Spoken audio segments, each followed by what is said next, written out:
बच्चों, यदि दो राशियां इस प्रकार की हों कि एक में कमी हो रही है तो दूसरे में वृद्धि हो रही हो, और एक में वृद्धि हो रही है तो दूसरे में कमी हो रही है, यानी इनवर्स प्रोपोर्शन, व्यतिक्रम समानुपात, ऐसे सवालों में अक्सर आपको करने में थोड़ी दिक्कत होती है, कंफ्यूजन होता है। लेकिन आज हम एक ऐसी शॉर्ट ट्रिक सीखेंगे जिससे कि आप आसानी से बहुत ही कम समय में ऐसे प्रश्नों को हल कर लेंगे। तो चलिए इसे सीखते हैं।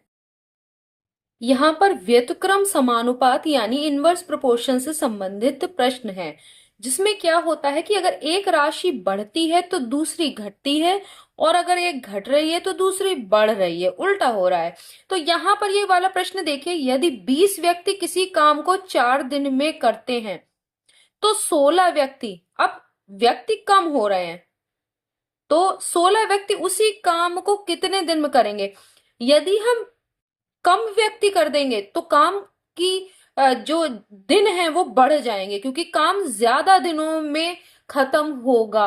क्योंकि अगर आप ज्यादा व्यक्ति लगाएंगे तो काम कम दिन में खत्म होगा, और अगर कम व्यक्ति ले रहे हैं यानी 20 से संख्या कितनी हो रही है 16, तो काम क्या होगा, ज्यादा दिन में खत्म होगा। तो यहाँ पे विपरीत समानुपात दिख रहा है कि जब आप व्यक्तियों की संख्या घटा रहे हैं तो काम क्या हो रहा है, ज्यादा दिन में तो खत्म होगा। तो इसका मतलब है कि यहाँ पर इनवर्स प्रोपोर्शन है, यानी व्यतिक्रम समानुपात है। तो अब ऐसे प्रश्नों के लिए तो आप सीधे समानुपात वाले यानी डायरेक्ट प्रोपोर्शन वाले आप क्वेश्चंस को कर चुके हैं, वो वीडियो आप देख चुके होंगे, नहीं देखा तो देख लीजिएगा। इसमें भी वैसा ही करना है। व्यक्ति को आप ए मानिए, उसके काम जितने दिनों में कर रहा है वो बी, और फिर यहां पर व्यक्ति को सी, और उसी काम को कितने दिनों में करेगा वो डी। ठीक है, ए अनुपात बी, फिर समानुपात सी अनुपात डी। ये करते समय आपको लिखना नहीं है, लेकिन मैं इसे विधि बता रही हूं, एक बार आप सीख जाएंगे तो करने की जरूरत नहीं पड़ेगी।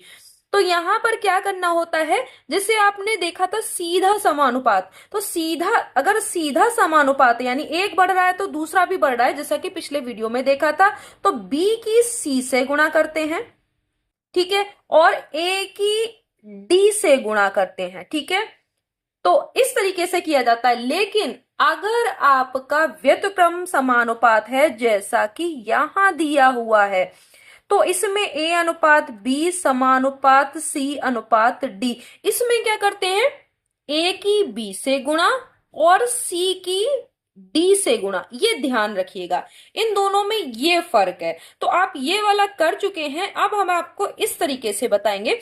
तो इसमें देखिए, आपको ए और बी दिया है, सी भी दिया है, डी पूछा है, तो आपको डी निकालने के लिए, जबकि सी और इनकी दोनों की गुणा और इन दोनों की गुणा करनी है, तो आपको अगर आपको डी निकालना है तो क्या करेंगे, डी बराबर ए गुणा बी बटे सी।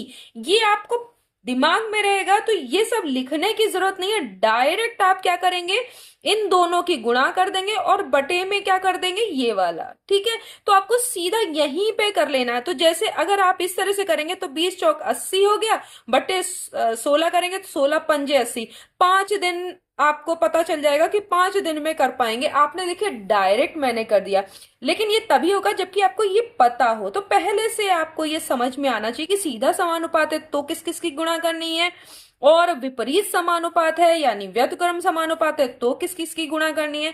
अब यहाँ पर ए कितना हो गया 20 गुणा बी का मान 4, सी कितना है 16, तो जैसे मैंने बताया 4 चौक 16, 4 पंजे 20 यानी 5 दिन। तो अब देखिए कि जैसे 20 व्यक्ति थे, 4 दिन में काम को खत्म कर रहे थे, लेकिन अगर हमने व्यक्तियों की संख्या घटा दी तो काम के दिनों की संख्या बढ़ गई, 5 हो गई। तो ये है व्यतिक्रम समानुपात से संबंधित। अब इसमें भी देखिए दूसरा सवाल देखते हैं, 5 आदमी और 10 दिन, तो यह ए हो गया, ये बी हो गया। ठीक है, किसी कार्य को करते हैं तो 5 दिन में कार्य समाप्त करने के लिए कितने आदमी चाहिए, तो आदमी कितने हो गए, आदमी के लिए देखिए ए बी फिर आदमी और फिर दिन, तो ये सी और दिन है डी। तो आपको पूछा है सी, तो आपको क्या करना था, क्योंकि ये आप देख रहे हैं कि 5 आदमी 10 दिन में करेंगे, तो काम 5 दिन यानी 10 की जगह घटाने 5 दिन में करने के लिए ज्यादा आदमी लगाने होंगे, तभी तो आपको 10 दिन की जगह 5 दिन में काम खत्म करना है, तो आपको ज्यादा आदमी लगाने होंगे, यानी विपरीत समानुपात। तो विपरीत समानुपात में a की ही b से गुणा की जाती है, इन दोनों की गुणा करनी है और बटे में क्या कर देना है 5। तो बहुत आसानी से हो जाएगा। तो आपको 10 दिन पैसे ही दिखाई दे रहा होगा, ठीक है। तो आपको कैसे करना है, c बराबर हो जाएगा a गुणा b बट्टे आपका क्या हो गया d। तो a 5 गुणा b 10 बटे में d 5, 5 से 5 कट गया, आपको पता चल गया कि कितने आदमी चाहिए, 10 आदमी चाहिए। तो आपने डायरेक्ट कर लिया। वहां पर जब कंपटीशन में आपको ये सब सवाल करने होंगे तो आप डायरेक्ट ही करेंगे, इतना फॉर्मूला और ये सब लिखने की जरूरत नहीं है, लेकिन आपको ये पता होना चाहिए।